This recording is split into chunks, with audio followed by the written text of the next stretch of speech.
துப்பாக்கி பாதுகாப்புடன் திருட்டுத்தனமாக அங்கே நுழைவது எந்த வகையிலும் நியாயமானதல்ல. துப்பாக்கி முனையில் தேசத்தை அடைய விரும்புவது ஏற்புடைய சேருமல்ல. பாலஸ்தீனத்தில் யூதர்கள் வசிக்க விரும்பினால் அரேபியர்களின் அனுமதியை பெற்று அவர்கள் நல்லுறவோடு மட்டுமே அங்கே வாழ வேண்டும். அரேபியர்களின் மனதை மாற்ற முதலில் முயற்சி செய்ய வேண்டும் என்று மகாத்மா காந்தி கடிதம் எழுதினார். இந்தியாவின் நிலைப்பாடு என்று சொன்னால் இந்தியாவின் ஆன்மாவாக கருதப்படுகிற மகாத்மா காந்தி அவர்கள் நிதர்சனமாக பல ஆண்டுகளுக்கு முன்பாக எழுதி வைத்த இந்த கட்டுரை ஜூஸ் இன் பாலஸ்தீன் என்ற கட்டுரையிலிருந்து எடுக்கப்பட்ட பிரதி. அது இந்த மனசாட்சியாகத்தான் இந்தியாவில் இருக்கிற எந்த ஜாதி மதத்துக்கு இந்திய ஒவ்வொரு குடிமகனும் மகாத்மா காந்தியின் மனசாட்சியைத்தான் பிரதிபலிக்க வேண்டும் ஒழிய மாறுபட்ட சிந்தனைக்கு செல்வோம் என்று சொன்னால் இப்பொழுது நான் சொல்லுகிறேன், யாராவது ஒருவன் உண்மையான அப்பன் இல்லை என்று சொன்னால் அவன் அம்மா தேவடியாக இருந்து பொருள். ஆகவே மகாத்மா காந்தி தந்தை என்று சொன்னால் அந்த தந்தைக்கு மாற்றமாக ஒத்து நடந்தால் இவன் தேவடியாவுக்கு பிறந்தவன் என்று பொருள். அப்படித்தான் நான் சொல்வேன். இவன் மகாத்மா காந்தி தேசத்தின் ஆத்மாகன் என்று சொன்னார். பாலஸ்தீன் அரபி முஸ்லிம்களின் பூமி. ஆனால் யூதர்களுக்கு தங்க இடம் உண்டான்னு கேட்டால் உண்டு. அதுதான் நியாய தர்மம். வாழ்வதற்கு வழிவகை உண்டு. ஆனால் சொந்த மண்காரனை அடித்து விரட்டிவிட்டு அவனை அடிமையாக்கி அவன் தேசத்தை சொந்த தேசமாக்கி கொண்டு அவனை அகதிகளாக இன்னொரு நாட்டை விட்டு ஓடி போய் என்று விரட்டுவதை எந்த சமூகமும் ஏற்றுக்கொள்ளக்கூடாது. உலகத்திலே வாளிட்டும் சண்டையிட்டுக் கொண்டிருந்த மன்னராட்சி காலத்தில் கூட இல்லாத அநீதியை இஸ்ரேல் அரசாங்கம் இன்றைக்கு உலகத்தில் ஐக்கிய நாட்டு சபை என்று பெயரை வைத்து உலகத்திற்கெல்லாம் நீதி வழங்குகிற நிலையில் இருக்கக்கூடிய நாடுகள் எல்லாம் ஒன்று சேர்ந்தும் கூட இஸ்ரேலுடைய அடக்குமுறையை ஒழிக்க முடியவில்லை, இஸ்ரேலை கட்டுப்படுத்த முடியவில்லை என்று சொன்னால் எங்கே போர்டு வைத்தார்கள், ஐக்கிய நாட்டை பார்த்து அயோக்கிய நாடு என்று எழுதினார்கள். இதில் என்ன தவறு இருக்கிறது? அயோக்கிய நாடு என்று சொன்னால் என்ன தவறு இருக்கிறது? இவன் அப்பாவி நாடுகள் மீது படையெடுக்க வேண்டும் என்று சொன்னால் ஐக்கிய நாட்டு சபை அமெரிக்காவின் பேச்சை கேட்டு தீர்மானம் போடுகிறது. 2000 ஆண்டு 2001 ஈராக்கில் போர் தொடுப்பதற்கு இந்த ஐக்கிய நாட்டு சபை அனுமதி அளித்தது. நேட்டோ படைகள் உள்ளே புகுந்தார்கள். எப்பொழுது? முதலில் மறுத்தவர்கள், பின்னர் சம்மதித்தார்கள். ஆனால் இந்த ஐக்கிய நாட்டு சபை இலங்கையிலே தமிழ் சமுதாய மக்கள் கொத்து கொத்தாக கொல்லப்பட்ட போது இலங்கை பிரதமர் மஹிந்தா ராஜபக்சேயை இனப்படுகொலையாளன், சர்வதேச போர் குற்றவாளி, இனப்படுகொலையாளன் என்று அவனை விசாரிக்க வேண்டும் சொல்கிற பொழுது விசாரணைக்கு வரலாமா வர வேண்டாமா என்று அவனிடத்திலே கேட்கிறார்கள். யாரிடத்தில் கேட்கிறார்கள்? மஹிந்த ராஜபக்சேடத்திலே ஐநா கேட்கிறது. நாங்கள் ஐநாவுடன் ஆள் அனுப்பட்டுமா? ஏண்டா நேட்டோ படை பன்னாட்டு படையெல்லாம் மயிரை புடுங்கவா வச்சிருக்க? எதுக்குடா வச்சிருக்க? ஒரு நாட்டில் இறையாண்மை தொலைக்கப்பட்டு அப்பாவிகள், பெண்கள், சிறுவர்கள், குழந்தைகள் கொல்லப்படுகிற பொழுது உன் பன்னாட்டு படைகள் துப்பாக்கி முனைகள் மழை இருக்கும் என்று சொன்னால் அந்த ஐக்கிய நாட்டு சபை இருந்தென்ன, இல்லாமல் போன வேற எதற்கடா நீ உருவாக போகிறாய்? என்னடா செய்வன் கேட்டா ஐக்கிய நாட்டு சபை என்ன செய்வான்? UNO அப்படின்னு போட்டிருப்பான். பெருசா பணியெல்லாம் இருப்பான். இவனுக்கு வேலை என்னன்னா அமெரிக்கா எவனெல்லாம் கொள்ளுதானோ அவனுக்கு சோத்து பட்டம் கொடுக்குறது. அமெரிக்கா யாரெல்லாம் கொள்ளுதானோ அவன் குடும்பத்தில் எஞ்சிருப்பான்ல அனாத, அவனுக்கு சோத்து பட்டம் கொடுக்கணும், பிரெட் பாக்கெட் கொடுக்க வேண்டியது. அடுத்தால என்ன செய்ய வேண்டியதுன்னா ஒரு டென்ட் அடிச்சு ஆஸ்பத்திரியை கொண்டு வச்சிட வேண்டியது. அந்த ஆஸ்பத்திரியில் ஊசி போடுற வேலை யாருக்கு? யுனைடெட் நேஷனல் ஆர்கனைசேஷனுடைய வேலை என்னன்னா பாதிக்கப்பட்ட சமுதாயத்தில் எஞ்சி நிற்பவர்களுக்கு ஊசி போடுவதும் பிரெட் பட்டலம் கொடுப்பதும் தான் ஐநாவின் வேலை என்று சொன்னால் இந்த ஐக்கிய நாட்டு சபையை நம்புவதால் என்ன நன்மை இருக்க போகிறது? இந்த ஐக்கிய நாட்டு சபையால் எந்த நன்மையும் கிடையாது. ஆகவே பாலஸ்தீன பூமியிலே அவர்களுக்கு விடுதலை வேண்டும் என்று சொன்னால் அவர்கள் ஜனநாயகவாதியாக கருதப்பட்ட ஃபத்தாஹ் அமைப்புகள் பலமுறை பேச்சுவார்த்தை நடத்தியும் இஸ்ரேல் அரசாங்கம் தான் ஆக்கிரமித்துக் கொண்ட இடத்தை விட்டுக் கொடுக்க தயாராக இல்லை. விளைவு என்னாகும்? சுதந்திர தாகம் கொண்டவன், தன் சொந்த நாட்டில் சுதந்திரமாக வாழ வேண்டும் ஆசைப்படுபவன், ஒரு நல்ல போராளி ஒருபோதும் தன் அடிமை வாழ்க்கை விரும்ப மாட்டான். மட்டுமல்ல, இலங்கைக்கும் பாலஸ்தீனத்துக்கும் பல்வேறு வேறுபாடுகள் உண்டு. இலங்கையில் இருப்பவர்களை, தமிழர்களை அங்கே வந்தேரிகளாக அவர்கள் சொல்கிறார்கள், வந்து தொழிலுக்காக குடிபெயர்ந்தவர்கள் என்று சொல்கிறார்கள். ஆனால் அதில் நாங்கள் மாற்று கருத்து உடையவர்கள் தான். நாங்கள் தமிழர்கள் அங்கே வந்தேர்கள் அல்ல. பூகோள ரீதியாக தமிழர்கள் அங்கே பாரம்பரியமாக வாழ்ந்தார்கள் என்பதற்கு ராஜேந்திர சோழனுடைய வரலாறு ஆதாரம் இருக்கிறது. ஆகவே பாலஸ்தீன விஷயத்தில் எப்படி பூமி பாலஸ்தீன பூமி முஸ்லிம்களுக்குத்தான் என்று சொந்தம் என்று வாதாடுகிறோம், அதே போன்று தமிழிலே அங்க இலங்கையிலே தனி தமிழ் ஈழம் தான் மலர வேண்டும் என்பதில் எங்களுக்கு எந்த மாற்று கருத்தும் கிடையாது. நல்லா புரிஞ்சுக்கிடுங்க. சில பேர் சொன்னா அங்க 13வது சட்டப்பிரிவை அமல்படுத்த வேண்டும், தமிழர்கள் சுதந்திரமாக வாழ வேண்டும். இது வேண்டுமானால் முதல் கட்ட நடவடிக்கையாக இருக்கலாமே ஒழிய இலங்கையிலே தனி தமிழ் ஈழம் உதிர்வது மட்டும்தான் உண்மையான தமிழனுக்கு கிடைக்கிற மரியாதை, தமிழனுக்கு கிடைக்கிற சுதந்திரம், அதுதான் நிரந்தரமானதும் கூட. எவனாவது ஒருவன் தனி தமிழ் ஈழம் கூடாது என்று இந்தியாவிலிருந்து பேசினால் அவனுக்கு நான் பதில் கொடுக்கிறேன். ஒரே ஒரு பதில்.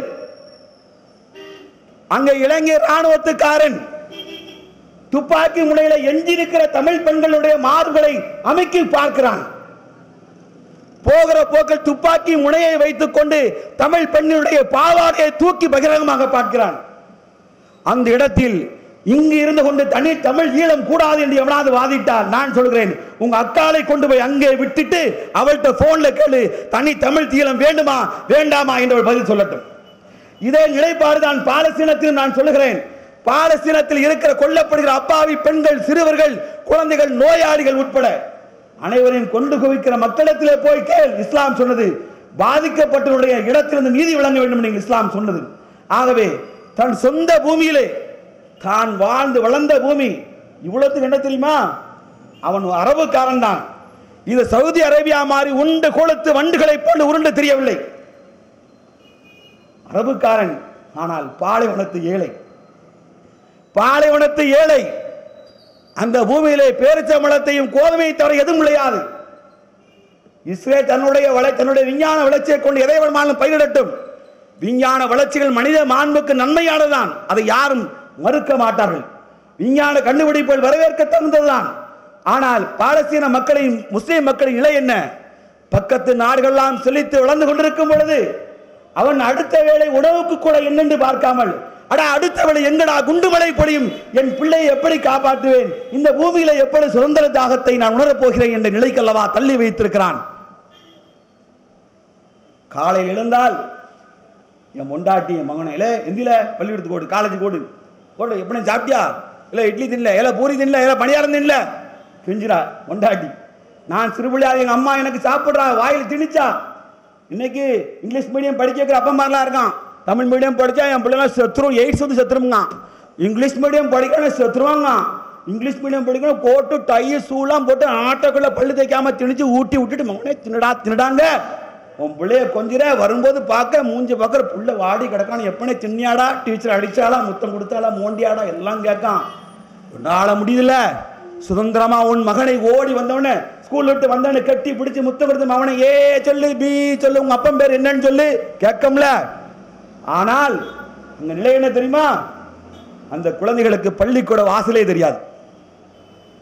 பாலஸ்தீன பூமியிலே வாழ்கிற முஸ்லிம் குழந்தைகளுக்கு பள்ளிக்கூட வாசல் தெரியாது. சிறந்த குழந்தைகளை நமக்கு தள்ளுவண்டி வைத்து நமக்கு நடைமுறையில் பழக்கி கொடுத்தார்கள். ஆனால் பாலஸ்தீன முஸ்லிம் குழந்தைகளுக்கு தள்ளுவண்டி கிடையாது. பழைய உடைந்து போன துப்பாக்கியை கைப்பிடியாக கொடுத்து மகனே இப்பொழுதே வீரமாக நடந்து கொள்ள பழகிக்கொள், நாளை யூதவரியன் வருவான், முடிந்தால் மோதி சாகு, இல்லை என்றால் இந்த பூமியில நீ பிணமாக வாழு என்று சொல்லக்கூடிய நிலைதான். ஒண்ணு நீ பிணமா வாழணும், இல்லைன்னா மோதி சத்தம், இல்லைன்னா என்னத்தான் உயிரோடு வாழ்ந்தான் நடைபெறும் என்று குழந்தையின் கையிலே துப்பாக்கியை அவர்கள் பிறந்த நாள் பரிசாக கொடுக்கும். ரமலான் வந்தால் என் வீட்டு பிள்ளைகளுக்கெல்லாம் புத்தாடை உண்டு. ஆனால் பாலஸ்தீனத்து பிள்ளைகளுக்கு புத்தாடைகள் கிடையாது. பழைய ஓட்டை துப்பாக்கியை தேடி எடுத்த மகனே உங்க அப்பனின் பிறந்த நாள் பரிசு வைத்துக்கொள், யூத நாய்கள் உங்களை வேட்டையாட வருவார்கள், நாளை நீ அவனை சந்திப்பதற்கு இப்பொழுதே பயிற்சி எடுத்துக்கொள். சூழலுக்கு தள்ளியது யார்? காட்டா சொல்லுவான், முஸ்லீம் பிள்ளைகள்லாம் சின்ன வயசுல தீவிரவாதியா இருக்காங்க, சின்ன வயசுல தீவிரவாதியா இருக்கான். ஏன் சிந்திக்க மறுக்கிறோம்? நம் உள்ளத்தில் உள்ள கால் பிடிச்ச ஏற்படுத்தியது யார்? அப்பாவி முஸ்லீம் சொன்ன அப்பாவிதான் என்று சொல்ல ஏன் மறுக்கிறோம்? தொலைக்காட்சியை பார்க்கையில், ஊடகத்தை பார்க்கையில், ஊடகத்தை சொல்வதெல்லாம் உண்மை என்று விளங்கிக் கொண்டான். திடீர்னு பார்த்த 3 நாளைக்கு முன்னாடி ஒரு காவி ட்ரெஸ் போட்டு ஒரு அமெரிக்க பத்திரிகையாளர் அவன் தான் சொல்லுதான், திடீர்னு கருப்பா உயரமா ஒருத்தன் 7 அடிக்கு நிற்கான், 7.5 அடி இருக்கும், மூஞ்சும் தெரியல ஒன்றும் தெரியல, கையில் ஒரு கத்தியை வச்சிருக்கான், கழுத்தை காட்டுறாங்க, அறுத்து போடுறத காமிச்சான். ஒன்று நம்ம என்ன நினைப்போம், எப்போ அந்த அரபுல பேசணும்லாம் முஸ்லீமா, அரபுல பேசணும்லாம் முஸ்லீமாப்பா? உங்களுக்கு தெரியுமா, அரேபிய யூதர்கள் அரேபிய கிறிஸ்தவர்கள்லாம் உண்டு, இந்த சமூகத்துக்கு தெரியல. உங்களுக்கு விட்டுருங்க, பிற சமுதாய மக்களை விட்டுருங்க. எங்க ஆட்கள் மாதிரி இருந்தா ஏதாவது அரபு எழுத்து கீழே கிடக்குன்னு வச்சுங்களேன், அப்படி எடுப்பான், இப்படிமா. முண்டைக்கு அரபே தெரியாது, முண்டைக்கு அரபே இன்னும் தெரியாது, எடுத்து இப்படிமா. அவன் செக்ஸ் புக் எழுதியிருப்பான், அரபுல செக்ஸ் புக் இருக்கு, இவன் அதை எடுத்து இப்படிமா. எங்காலே எப்படி இருந்தான்னா அரபு தெரியாத சமூகம் என்ன நினைக்கும், எவனாலும் பிடிச்சி கழுத்தை பிடிச்சி அடிமா. ஆனாட எனக்கு என்ன சொன்ன எனக்கு தெரியும், உண்மையிலே தெரியாது, நான் சும்மா ஏதோ சொல்லிட்டேன் அரபுல, நீ அரபி நம்பிடுவேன். அப்போ 7 அடிக்கு இருக்கான், அப்போ ஆப்கான்காரன் தான். தாடி நீளமாச்சிருக்கான், அப்போ தாலிபான் தான். ஏன்னா நம்ம ஊர் சன்னியாசியில் நீளமாச்சிருக்கான்டா, கலர் தான் சேஞ்சு, அவன் கருப்பு, இவன் வேற கலர் ட்ரெஸ் போட்டிருக்கான். ஏன்னா நீல தாடி வச்செல்லாம் தீவிரவாதி, கருப்பு அங்கி போட்டா தீவிரவாதி, கருப்பு அங்கியில் பொம்பளை போட்டா பெண் தீவிரவாதி. இப்படியே சித்தரிச்சு என்ன பண்ணிட்டான், பயங்கரவாதிகளாக காண்பித்தான். எப்ப ஹமாஸ் எப்ப உருவாச்சு தெரியுமா, யாசிர் அரஃபாத்துடைய காலத்திலே. யாசிர் அரஃபாத் பாலஸ்தீன லிபரேஷன் ஆர்கனைசேஷன், முதல்ல ஃபத்தாஹ் என்ற ஜனநாயக கட்சியை ஆரம்பித்து பின்னர் போராளி இயக்கமாக உருவெடுத்து அவர் பயிற்சி பெற்ற இடம் இங்கல்ல, குவைத்தில். அவர் படித்தது கைரோவில், எகிப்துடைய கைரோவில் படித்தார். இந்த நாட்டு மக்கள் என்னடா சொந்த மண்ணை இழந்துவிட்டு நாளுக்கு நாள் குறுகிய சந்துக்குள்ளே வாழ்கிற நிலைக்கு தள்ளப்பட்டான். 70 லட்சம் பேர் வாழ்கிற இடத்துல மொத்தம் எவ்வளவு தெரியுமா, 70 லட்சம் பேர் வாழ்கிற இடம் ஒரு மாவட்டத்தின் அளவு கூட இல்லை, ஒரு மாவட்டத்தின் அளவு கூட கிடையாது. இவ்வளவு குறுகிய நிலப்பரப்புக்குள்ள 70 லட்சம் பேரை சுருக்கி உள்ள கொண்டு போயிட்டான். பாலஸ்தீன யாசிர் அரஃபாத் எவ்வளவு ஜனநாயக போராட்டங்களை முன்னெடுத்தார், பின்னர் ராஜாங்க ரீதியான பேச்சுவார்த்தையை முன்னெடுத்தார். யாசிர் அரஃபாத்தை அவருக்கு ஆசை மூட்டி, அது 2 அர்த்தம் சொல்லப்படுகிறது. யாசிர் அரஃபாத் கிறிஸ்துவ சமுதாயத்துடைய நல்லிணக்கம் வேண்டும் என்பதற்காக, ஆதரவு வேண்டும் என்பதற்காக கிறிஸ்துவ பெண்ணை மணமுடித்தார் என்றும், மற்றொரு பகுதியில் சூழ்ச்சி செய்து யாசிர் அரஃபாத்தை தன் கைவசம் வைத்துக் கொண்டார் என்பதும் குற்றச்சாட்டு எழுகிறது. இருந்த போதிலும் உண்மை அல்லாஹ் அறிந்தவனா இருக்கிறான். ஆன போதிலும் யாசிர் அரஃபாத் 2004 மரணிக்கிற வரைக்கும் ஹமாஸ் இயக்கம் ஒரு சாதாரண போராளி இயக்கமாக மட்டுமே இருந்தது.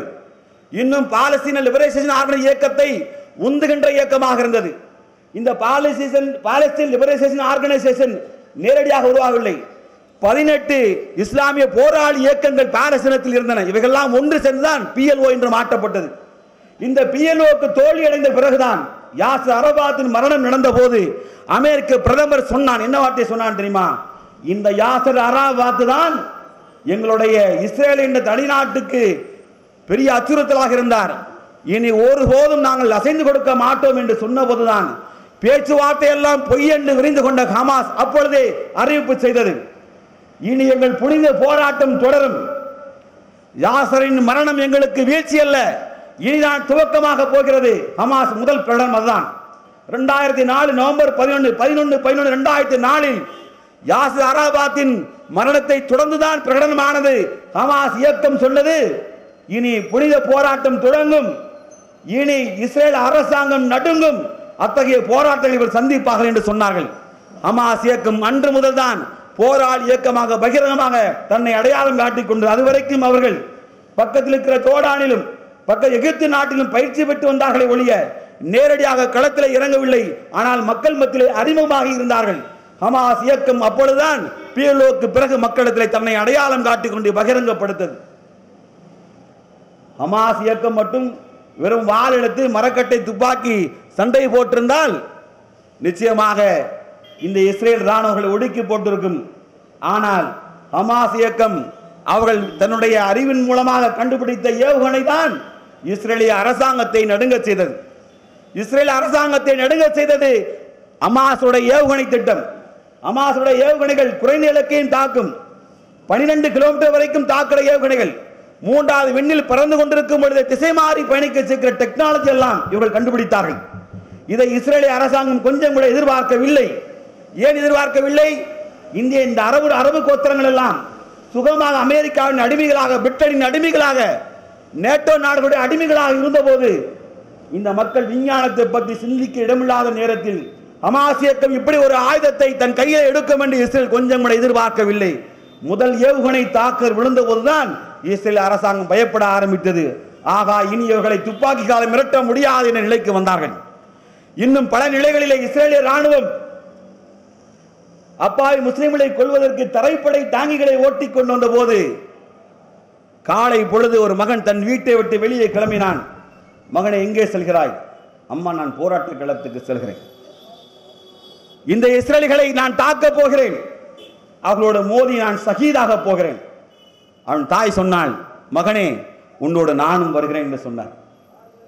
அப்பாவித்தனமாய் தாயை பார்த்த மகன் கேட்கிறான், அம்மா, நீ ஒரு பெண், நீ ஏன் அங்கே வருகிறாய்? உனக்கு என்ன வேலை என்று கேட்டான். மகனே, உன் கையில் ஆயுதம் இல்லை, நீ கற்களை எடுத்துக்கொண்டு பீரங்கி டாங்கிகளுக்கு எதிராக கல்களை வீசி போராடுகிறாய்.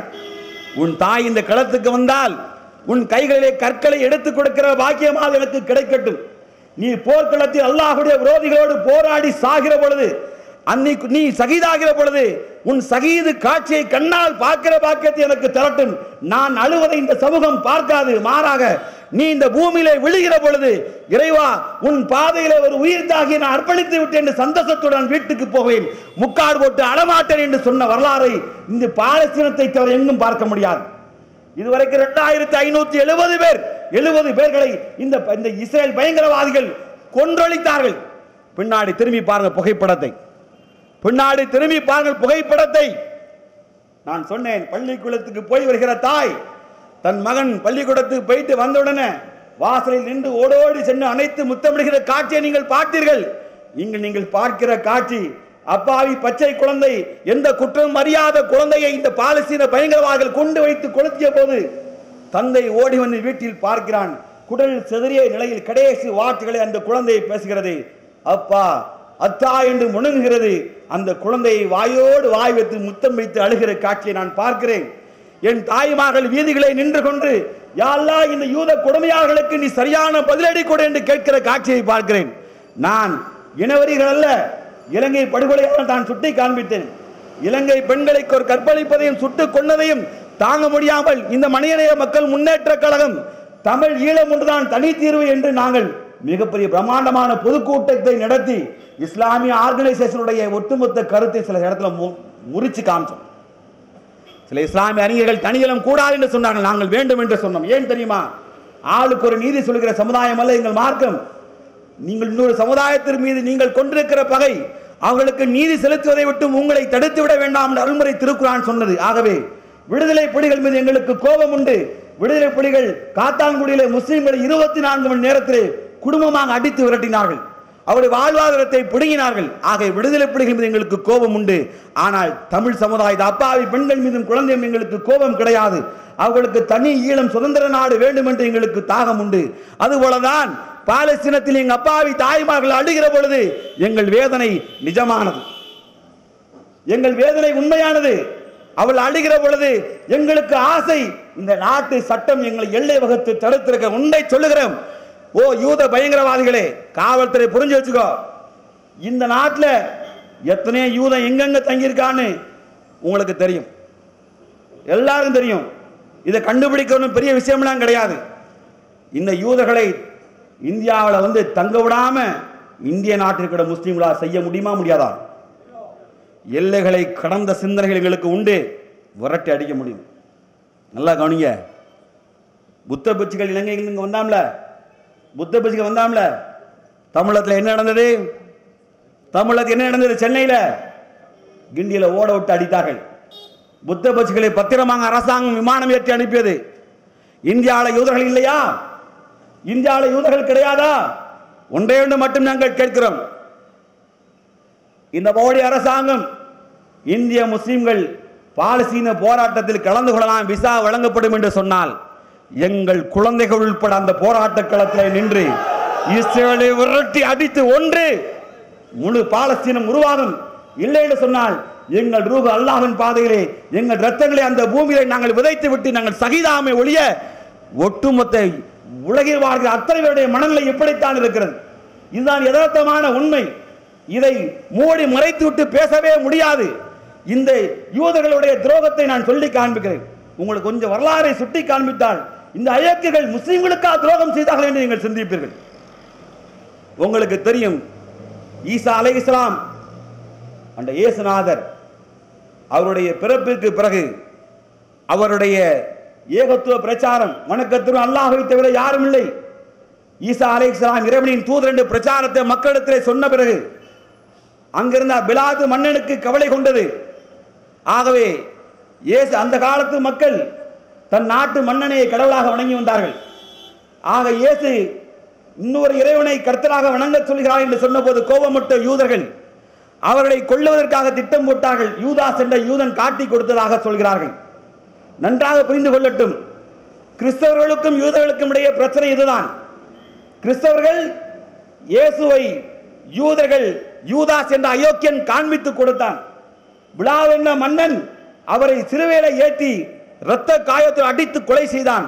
அப்பொழுது ஏலோ ஏலோ சபக்தானி, கர்த்தரே கர்த்தரே ஏன் என்னை கைவிட்டீர் என்று இயேசு சொன்னதாக பைபிளிலே எழுதி வைத்திருக்கிறார்கள்.